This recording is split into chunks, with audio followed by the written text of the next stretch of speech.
सागर वाले जंगल में कई दिनों से लगातार बारिशें हो रही थीं। जंगल के सभी पक्षी अपने अपने घरों में छुपे बैठे थे। कोमल चिड़िया ने भी अपनी बेटी मीना को भोजन खिलाकर सुला दिया था। दूसरी ओर बिजली कपी को बहुत भूख लगी थी। वो अपने पति से कहती है, उठ जाओ बादल, मेरा भूख से बुरा हाल है। क्या हुआ तुम्हें? अभी तो मीठा फल खाया है, फिर से भूख लग गई तुम्हें? क्या करूं पति जी, ऐसे ठंडे ठंडे मौसम में मुझे भूख बहुत ज्यादा लगती है। अच्छा तुम सोते रहो, मैं जाती हूँ अपना छाता लेकर और जंगल में किसी पक्षी को उल्लू बनाकर भोजन खाती हूँ। ऐसा कहते हुए बिजली कपी अपना छाता उठाती है और घर से निकल जाती है। वो सबसे पहले चिड़िया के दरवाजे पर जाकर जोर जोर से दस्तक देती है। चिड़िया दरवाजा खोलती है। क्या बात है बिजली, ऐसी तेज बारिश में तुम यहाँ क्या कर रही हो? चिड़िया जल्दी जाओ, तोते ने बहुत मारा है कबूतर को। मीठा अमरूद लेने पर दोनों में लड़ाई हो गई और तोते ने कबूतर को मार मार कर उसका पंख तोड़ दिया है। ये तो बहुत गलत किया तोते ने। कबूतर कहाँ है? वो घने जंगल में बड़े पेड़ के नीचे है, बेचारे की जान बचा लो जाकर। ये सुनते ही कोमल चिड़िया वहाँ से चली जाती है। चिड़िया के जाते ही बिजली कपी चिड़िया के घर में घुसती है और उसका दाना चुराकर वहाँ से भाग जाती है। कोमल चिड़िया घने जंगल की ओर जा रही थी कि तभी उसे पहाड़ों के पास तोता बैठा दिखाई देता है। कोमल चिड़िया तुरंत वहाँ जाती है। तोते, तुम बहुत जालिम हो, तुम्हें शर्म न आई कबूतर का पंख तोड़ते हुए? तुम हमेशा मीठा फल खाने पर लड़ाई करते हो, क्यों मारा कबूतर को? चिड़िया थोड़ा धीरज रखो, हुआ क्या है? मैंने तो किसी को नहीं मारा और ना ही मेरी कबूतर से कोई लड़ाई हुई है। क्या? तो फिर कबूतर कहाँ है? कबूतर अपने घर में ही होगा, आज सुबह से वो मुझे मिला ही नहीं। ठीक है, मैं कबूतर से जाकर पूछती हूँ। अगर तुमने उसे मारा तो मैं तुम्हें छोड़ूंगी नहीं। कोमल चिड़िया वहाँ से उड़ती है और कबूतर के घर जाती है। बबली, खिड़की में मैं बैठूंगा। नहीं पति जी, मैं बैठूंगी। ऐसा कहते हुए बबली कबूतरी कबूतर को धक्का देती है और वो नीचे जाकर गिरता है। तभी उसके पंख में चोट लग जाती है। बबली, तुमने मुझे धक्का दिया। मैं जंगल के सभी पक्षियों को बताऊंगा कि मेरी पत्नी ने मुझे मारा है। पति जी मुझे माफ कर दीजिए, गलती से धक्का लग गया। तभी कोमल चिड़िया वहाँ आ जाती है। वो कबूतर को रोता हुआ देखकर कहती है, बिजली ठीक कह रही थी, उसने मारा है तुम्हें, लेकिन तोते ने मुझसे झूठ क्यों बोला? हाँ चिड़िया बहन, मारा तो है, लेकिन बिजली को कैसे मालूम हुआ? बिजली ने अपनी आँखों से देखा है। वो काली कवि अब जंगल के सभी पक्षियों को बता देगी कि मैंने अपने पति को मारा है। नहीं नहीं बबली बहन, मुझे तो बिजली ने बताया है कि तोते ने मारा है कबूतर को। ना चिड़िया, मुझे तोते ने नहीं मारा, मुझे तो मेरी पत्नी ने ही मारा है। ये सुनकर कोमल चिड़िया हंसने लगती है। बबली बहन, क्यों मारती हैं आप अपने पति को? मारा कहाँ है, बस एक पंख लगने से नीचे गिर गए। उस काली कपी ने मुझे झूठ क्यों बोला? मैं अभी जाकर पूछती हूँ उससे। कोमल चिड़िया अपने घर की तरफ चली जाती है। बिजली, कुछ दाना मुझे भी दे दो कि सारा खुद ही खा जाओगी। नहीं नहीं पति जी, ये फल और दाना मैं बहुत मुश्किल से चुरा कर लाई हूँ, ये सब मैं ही खाऊंगी। कोमल चिड़िया जब अपने घर जाती है तो टोकरी में दाने और फल ना देखकर रोने लगती है। ये क्या, मेरे अनाज और फल कहाँ गए? वो काली कपी मुझे यहाँ से भेजकर पीछे से सारा मेरा भोजन चुरा कर ले गई। तभी चिड़िया की बेटी मीना भी उठ जाती है। मामा, भूख लगी है, मुझे मीठा फल दे। मेरी बेटी, हमारा भोजन तो वो काली कपी चोरी करके ले गई। मैं अभी जंगल से कोई फल ढूंढ कर लाती हूँ। कोमल चिड़िया तेज बारिश में अपने घर से निकलती है। तोता घने जंगल में एक पेड़ पर बैठा हुआ था। मुझे माफ कर दो तोते भैया, मैंने आप पर शक किया। वो तो कपी ने मुझे झूठ बोला था और झूठ बोलकर मुझे आपके पास भेज दिया ताकि वो पीछे से मेरा सारा भोजन चुरा कर ले जा सके। हाँ चिड़िया, उन कपों का तो यही काम है। अभी कल ही उसके पति ने बुलबुल के घर से दाना चुराया था। ऐसी बारिश में भोजन मिलना बहुत मुश्किल है। ये तो शुक्र है मैंने पहले ही भोजन जमा कर रखा है। तुम चलो मेरे साथ, मेरे घर चलो, मैं तुम्हें भोजन देता हूँ। फिर चीकू तोता कोमल चिड़िया को अपने साथ अपने घर में ले जाता है। ये लो चिड़िया बहन, ये मीठे फल तुम ले जाओ, अगर तुम्हें और जरूरत हो तो और ले जाना। कोमल चिड़िया तोते को धन्यवाद करती है और वहाँ से मीठे फल लेकर चली जाती है। रास्ते में एक भूखी चील चिड़िया को देख लेती है और वो चिड़िया के पीछे उड़ने लगती है। कोमल चिड़िया अपनी जान बचाने के लिए वहाँ से तेजी से उड़ती है। बच गई, आज तो जान बच गई। तभी चिड़िया की नजर सामने बिजली कपी पर जाती है। आज तो इसे सबक सिखाकर ही रहूंगी। ऐसा कहते हुए कोमल चिड़िया बिजली कपी के पास जाती है।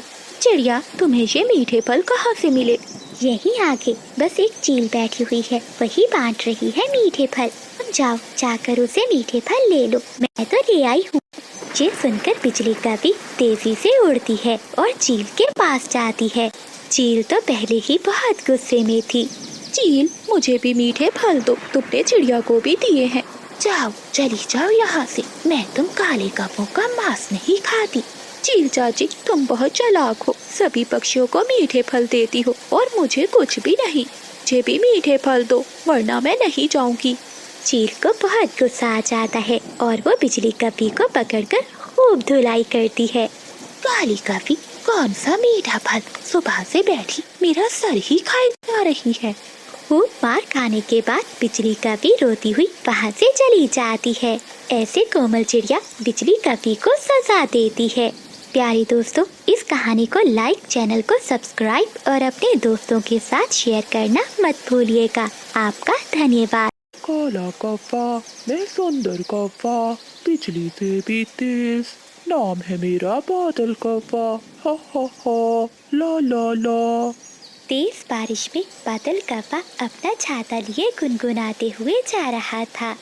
बादल, तुम यहाँ बैठे गुनगुना रहे हो और मैं तुम्हें पूरे जंगल में ढूंढ रही हूँ। चलो घर चलो, तुम्हारा भाई आया है, वो तुम्हें बुला रहा है।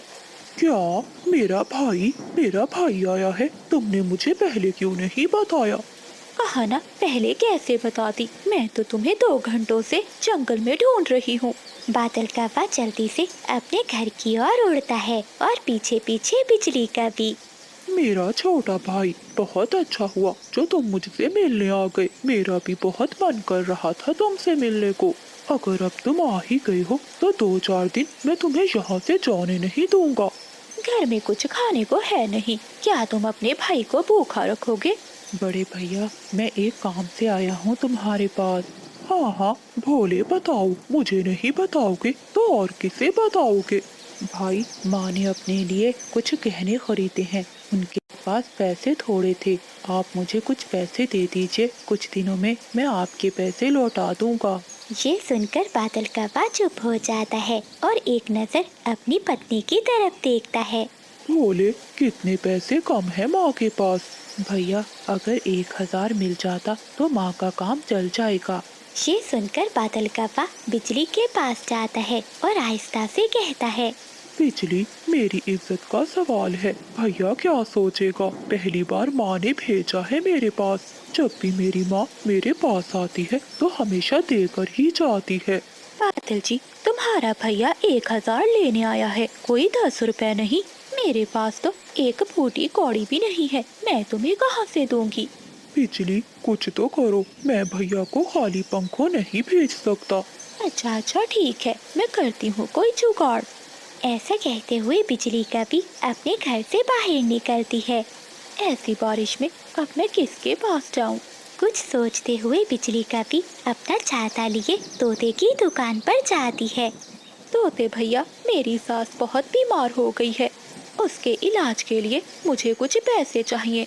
अगर तुम उसके इलाज के लिए मुझे 1000 दे दो तो मैं तुम्हें वापस लौटा दूंगी। बादल तो कहता है कि उसकी माँ बहुत अमीर है और वो जंगल के सभी पक्षियों पे पैसे बांटती है और तुम उसी के लिए हमसे पैसे मांग रही हो। तोते भैया, अब तुमसे क्या छुपाना, वो तो एक वक्त का दाना भी मांग कर खाती है। ना भी बिजली, मेरे पास कुछ भी नहीं है, अगर होते तो मैं तुम्हें दे देता। हाँ, लेकिन चिड़िया के पास जरूर होंगे, तुम जाओ, वो तुम्हें दे देगी। तोते की बात सुनकर बिजली कपी वहाँ से उड़ती है और चिड़िया के घर जाती है। बिजली बहन, मैं तुम्हें पैसे जरूर दे देती, लेकिन अगर तुम मेरा पिछला उधार चुका देती। अभी तक तो तुमने मेरे पहले वाले पैसे भी देने हैं। 2 साल हो गए हैं, 2 दिन का कहा था तुमने। चिड़िया बहन, मैं तुम्हारे सारे पैसे इकट्ठे लौटा दूंगी। नहीं बिजली, इस बार जो भी कर लो, मैं तुम्हारे जाल में नहीं फंसने वाली। अब मुझे तुम पर एतमाद नहीं रहा। जाओ, तुम यहाँ से चली जाओ। फिर बिजली का भी वहाँ से चली जाती है। बादल जी, क्या चला गया तुम्हारा भाई? हाँ बिजली, बारिश रुकते ही भैया चला गया और कहा कि मैं पैसे लेकर शाम को उसे दे दूं। क्या तुम्हें पैसे मिल गए? नहीं मिले पैसे, तोते ने नहीं दिए और बुलबुल भी घर पर नहीं थी। और चिड़िया ने तो ये कहकर मुझे निकाल दिया कि उसे मुझ पर अब एतमाद नहीं रहा। वो चिड़िया हमेशा सबका ख्याल रखती है, लेकिन जब हमें कोई जरूरत हो तो हमेशा चू चू करती है। हाँ बादल जी, तुम्हारे कहने पर गई थी मैं उस छोटी चिड़िया के पास। बिजली, अगर चिड़िया ने उधार नहीं दिया तो फिर क्या हुआ? हम उसके पैसे चुरा लेंगे। हाँ पति जी, देखते हैं फिर वो चिड़िया हमें पैसे कैसे नहीं देती। आज रात हम उस चिड़िया के पैसे चुरा लेंगे। बिजली का भी और बादल का पार रात होने का इंतजार करते हैं। जैसे ही रात होती है, वो दोनों पति पत्नी अंधेरे में निकलते हैं। वो दोनों पति पत्नी रात के अंधेरे में चिड़िया के घर के पास जाकर बैठ जाते हैं। मीना बेटी, क्या दरवाजा बंद कर दिया है? हाँ मम्मा, मैंने दरवाजे की कुंडी लगा दी है। क्या मैं खिड़की भी बंद कर दूं? नहीं मीना, खिड़की खुली रहने दो, बाहर से ताज़ा हवा आती है और जंगल की ताज़ा हवा मुझे बहुत अच्छी लगती है। ऐसे बातें करते करते वो सब सो जाते हैं। कपा और कवि खिड़की के पास आकर देखते हैं। बिजली, सो गए, सभी सो गए। अब जल्दी से चलो और चिड़िया के पैसे चुरा लो। वो दोनों पति पत्नी खिड़की के रास्ते से चिड़िया के घर में घुस जाते हैं, लेकिन वो कभी ये नहीं जानते थे कि चिड़िया अभी जाग रही है। जैसे ही वो कभी अलमारी की तरफ जाते हैं तो चिड़िया की आंख खुल जाती है। वो उठ जाती है और कपों को देख लेती है। कोमल चिड़िया जल्दी से अपनी लाठी उठाती है और पीछे से जाकर कपों को मारने लगती है। हाय हाय, मेरी पूंछ टूट गई। चिड़िया बहन, मुझे माफ कर दो। हाँ कोमल बहन, मेरा पंख भी टूट गया है, छोड़ दो, हमें छोड़ दो। काले कापो, आज मैं तुम्हें नहीं छोड़ूंगी, मार मार कर तुम्हें उल्लू बना दूंगी। ऐसे काले कापों को उनके किए की सजा मिलती है और वो वहाँ से भागकर अपने घर की ओर चले जाते हैं। प्यारे दोस्तों, कहानी को लाइक करना और चैनल को सब्सक्राइब करना मत भूलना। आपका धन्यवाद। जंगल में बंटी नाम का चिड़ा ठेले पर केले बेचा करता था। केले वाला, केले ले लो, ताजा ताजा केले ले लो। तभी वहाँ तोता आता है। भाई साहब, 1 दर्जन कितने के हैं? तोते, 1 दर्जन 10 रुपए के हैं। ताजा केले हैं, तुम ले जाओ इन्हें। ठीक है भैया, 1 दर्जन दे दो।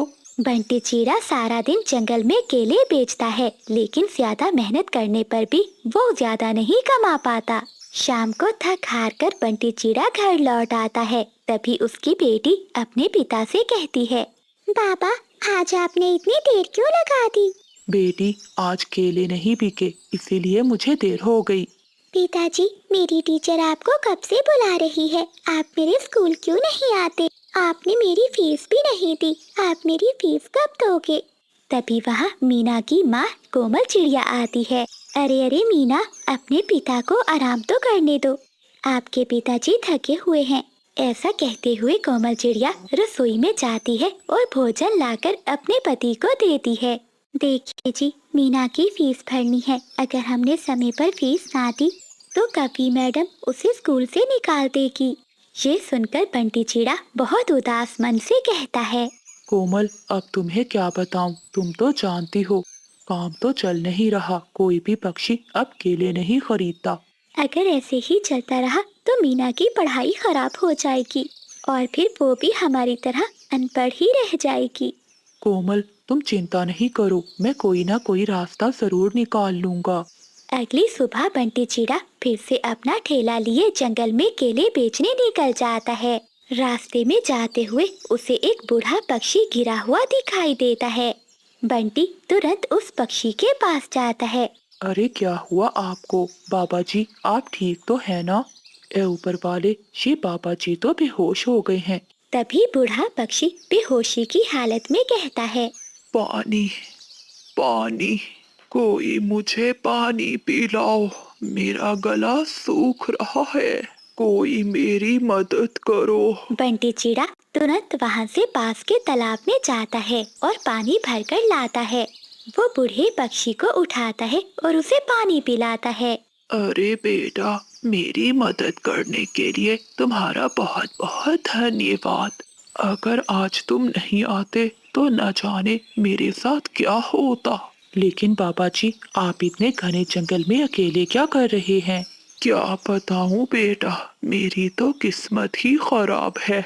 मेरा एक ही बेटा था और उसने मुझे घर से निकाल दिया। अब मेरा इस जंगल में कोई भी सहारा नहीं है। बुढ़ापे में अब ना तो कोई घर है और ना ही कोई ठिकाना। बाबा जी मैं अपनी पत्नी कोमल और अपनी छोटी बेटी के साथ रहता हूँ। मेरा भी उनके सिवा कोई नहीं है। अगर आप चाहें तो आप मेरे साथ रह सकते हैं। आप मेरे पिता के समान हैं।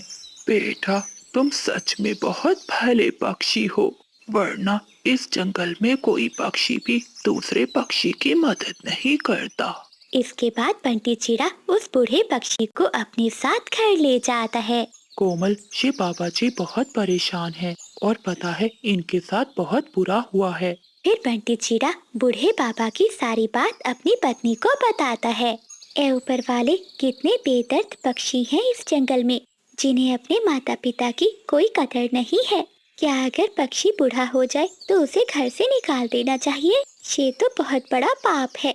उस दिन के बाद से कोमल चिड़िया और बंटी चिड़ा उस बूढ़े पक्षी की देखभाल करते हैं। कोमल चिड़िया समय पर उस बूढ़े पक्षी को खाना देती है और वो बूढ़ा पक्षी अब उनके साथ खुशी खुशी रहने लगता है।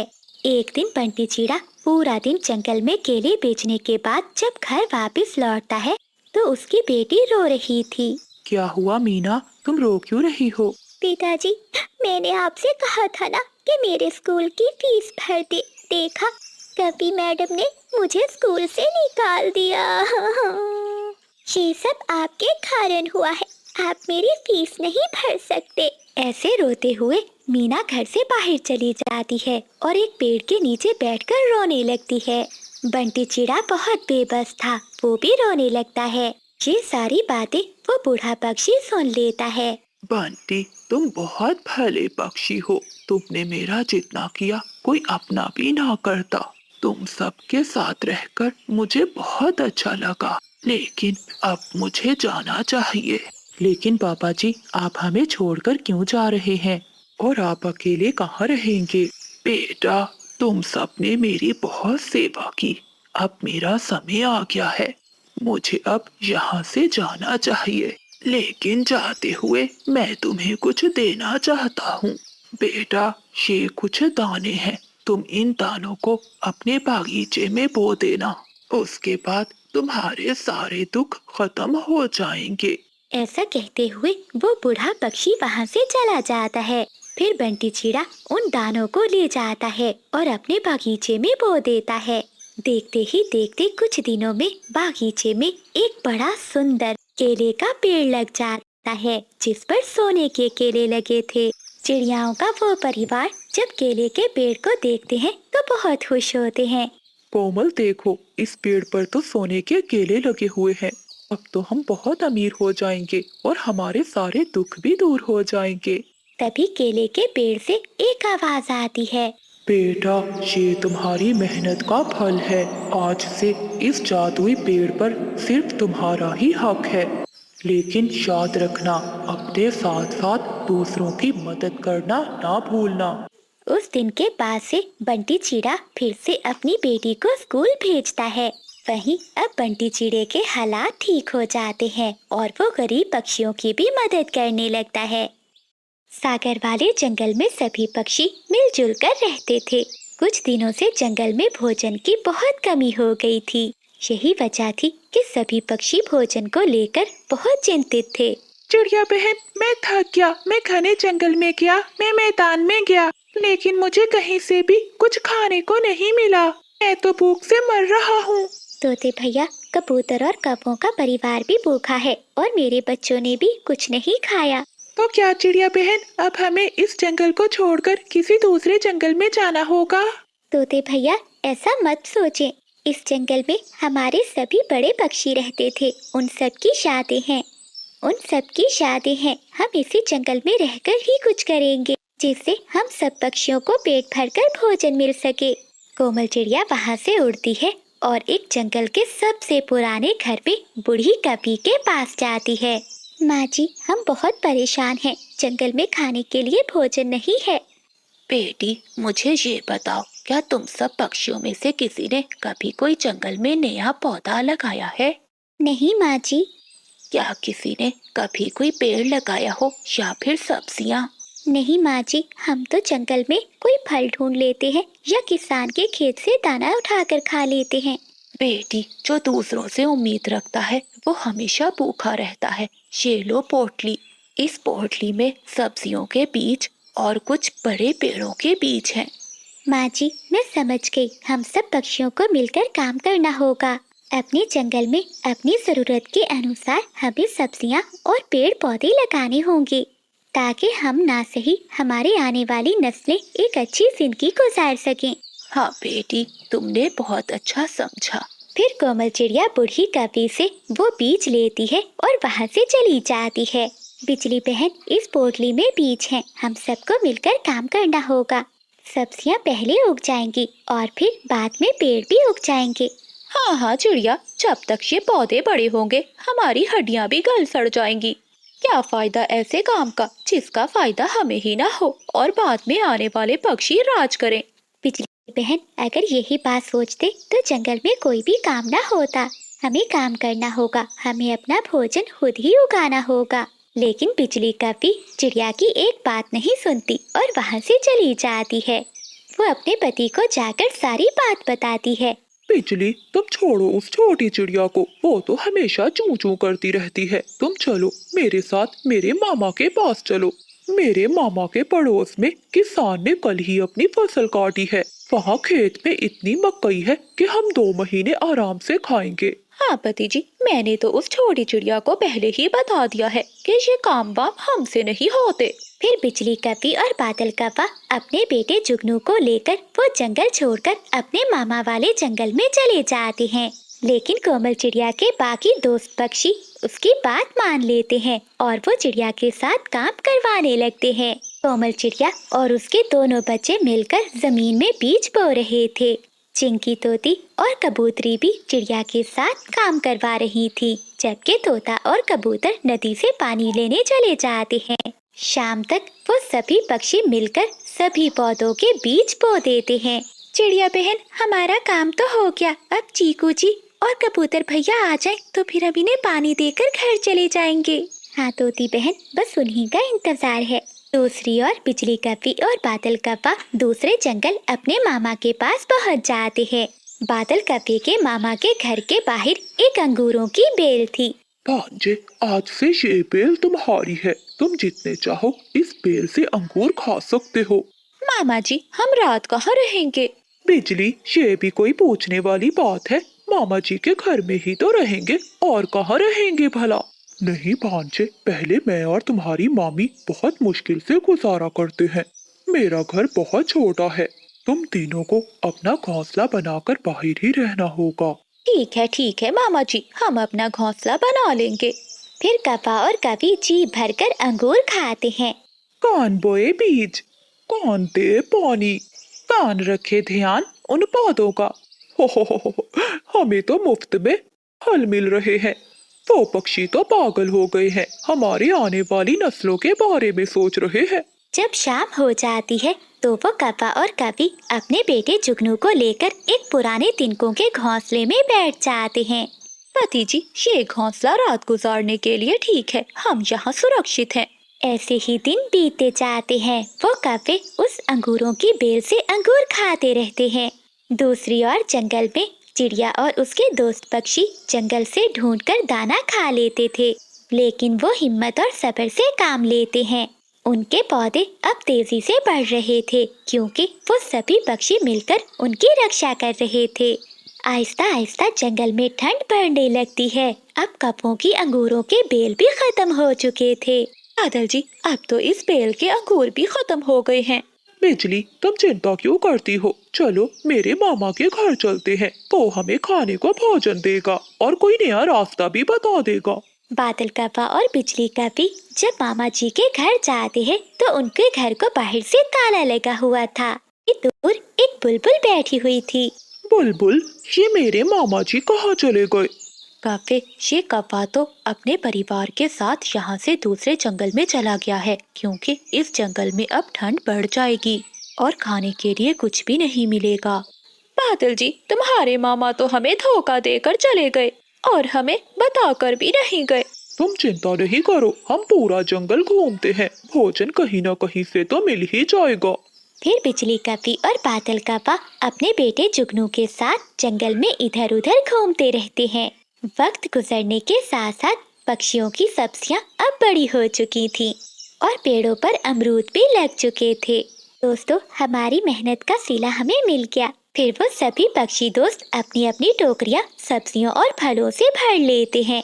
अपनी अपनी टोकरियां लेकर वो सभी पक्षी अपने अपने घरों को चले जाते हैं। रात हो जाती है लेकिन अब उन्हें कोई भी चिंता नहीं थी। तोता अपने परिवार के साथ और कबूतर अपने परिवार के साथ सुरक्षित बैठे हुए थे। वहीं चिड़िया भी अपने दोनों बच्चों के साथ घर में सुरक्षित थी। मुश्किल में थे तो वो कौवे थे जो अनजान पक्षियों की तरह इधर उधर मारे मारे फिर रहे थे। मम्मा, मम्मा, मुझे बहुत ठंड लग रही है। जुगनू बेटा, ठंड तो मुझे भी बहुत लग रही है, मगर मैं क्या करूं? बिजली, चलो उन झाड़ियों में छुप कर बैठ जाते हैं। वो तीनों झाड़ियों में जाकर छुप जाते हैं लेकिन वहाँ तो ओस का पानी था, उन्हें और भी ठंड लगती है। अगली सुबह हो जाती है। जुगनू, जुगनू बेटा, उठ जाओ। लेकिन जुगनू उठ नहीं रहा था। बादल कव्वा जब अपने बेटे को उठाता है तो वो किसी पत्थर की तरह जम चुका था। वो नीचे गिर जाता है। जुगनू मर जाता है। वो छोटा बच्चा ठंड बर्दाश्त नहीं कर पाता और मर जाता है। बिजली कव्वी और बादल कव्वा रोने लगते हैं और अपनी गलती पर पछता रहे थे। लेकिन अब पछताने से क्या फायदा जब चिड़िया चुग गई खेत। इसलिए कहते हैं कि समय पर किया गया फैसला जिंदगी में आराम लाता है और एक भी गलत फैसला जिंदगी बर्बाद कर सकता है। प्यारे दोस्तों, इस कहानी को लाइक, चैनल को सब्सक्राइब और अपने दोस्तों के साथ शेयर करना मत भूलिएगा। आपका धन्यवाद। एक जंगल में बादल और भूरे नाम के दो कौवे रहते थे। दोनों में हर रोज झगड़ा हुआ करता था कि आखिर माँ किसके पास रहेगी। दोनों कौवे ये फैसला करते हैं कि वो अपनी माँ को घर से निकाल देंगे। ये सुनकर तो बूढ़ी कौवी के पैरों तले जमीन निकल जाती है। बेटा, मैंने तुम्हें बचपन से लेकर आज तक कभी कोई कमी नहीं होने दी और आज जब मेरे पंख काम नहीं करते तो तुम मुझे घर से निकाल रहे हो। मुझे कोई शौक नहीं है तुम्हें घर से निकालने का, लेकिन क्या सारी उम्र मैं ही तुम्हारी जिम्मेदारी उठाऊंगा? भूरे का भी हक बनता है कि नहीं? तू बड़ा है, तूने ही माँ के ज्यादा पैसे खर्च किए हैं। मैं तो बचे कुचे में ही गुजारा कर लेता था ना। लेकिन बच्चों, मैंने तुम दोनों को एक समान ही चीजें दी हैं, भले जो भी खाने के लिए हो। माँ, वो जमाना और था, क्या तुम नहीं चाहती कि हम भाई खुशी खुशी रहे? बादल, मैंने तो हर समय चाहा है कि तुम दोनों भाई हमेशा खुश रहो। ठीक है बच्चों, जब तुम दोनों ने फैसला कर ही लिया है तो मैं तुम दोनों को छोड़कर जा रही हूँ। बूढ़ी कौवी रोती हुई वहाँ से चली जाती है। ये देखकर बादल और भूरा बहुत खुश होते हैं कि उन दोनों की माँ से जान छूट गई है। दूसरी ओर बूढ़ी कौवी अब पक्षियों से मांग मांग कर दाना खाने लगती है। बेटा, ऊपर वाले के लिए मेरी कुछ मदद कर दो। बढ़िया, सुबह सुबह कोई काम नहीं मिलता जो मांगने चली आती हो। तोते बेटा, ऐसी उम्र में भला मैं क्या काम करूं, तुम ही बताओ। तभी पास खड़ा उल्लू बूढ़ी कौवी से कहता है, तुम मेरे साथ चलकर मेरी बकरियों का ध्यान रखना, मैं तुम्हें बदले में दाना दूंगा। ये सुनते वो बूढ़ी कौवी उल्लू के साथ चली जाती है। ये रही मेरी बकरियां, यहीं रहती हैं। आज से तुम भी इनके साथ यहीं रहोगी। फिर बूढ़ी कभी सारा दिन बकरियों का ध्यान रखती है। शाम होते ही उल्लू कुछ सूखे चने के दाने लेकर आता है। बेटे, ये तो दाने बहुत सख्त हैं, मैं नहीं खा सकती। अच्छा, बड़े नखरे हैं बुढ़िया तेरे। भीख मांगने से तो अच्छा है तुझे ये दाने मिल रहे हैं। ऐसा कहते हुए उल्लू वो दाने रखकर वहाँ से चला जाता है। ऐ ऊपर वाले, ये कैसे दिन दिखा दिए हैं तूने मुझे। मैंने कभी अपने बच्चों को ऐसे दाने नहीं खिलाए। आज उन्हीं की वजह से मुझे ये दिन देखना पड़ रहा है। तभी कभी देखती है कि एक बकरी का छोटा बच्चा अपनी माँ का दूध पीने के लिए तरस रहा है। लगता है ये बच्चा भी मेरी तरह भूखा ही है, इसे दूध पिला देती हूँ। फिर बूढ़ी कभी जाकर छोटी बकरी के बच्चे की रस्सी खोल देती है। जब उल्लू वहाँ आकर देखता है तो उसे बहुत गुस्सा आता है और वो एक लाठी से बूढ़ी कभी को मारने लगता है। पागल बुढ़िया, तू बच्चे को दूध पिलाएगी तो मैं दूध कहाँ से बेचूंगा? क्या मैं तुझे अपना नुकसान करवाने के लिए यहाँ लेकर आया था? जा जा, निकल जा यहाँ से। वो बूढ़ी कभी चुपचाप वहाँ से निकल जाती है। अगर मैं भी एक बकरी ले लूं तो उसका पालन करके मेरा गुजारा हो जाएगा। तभी वो चील के पास जाती है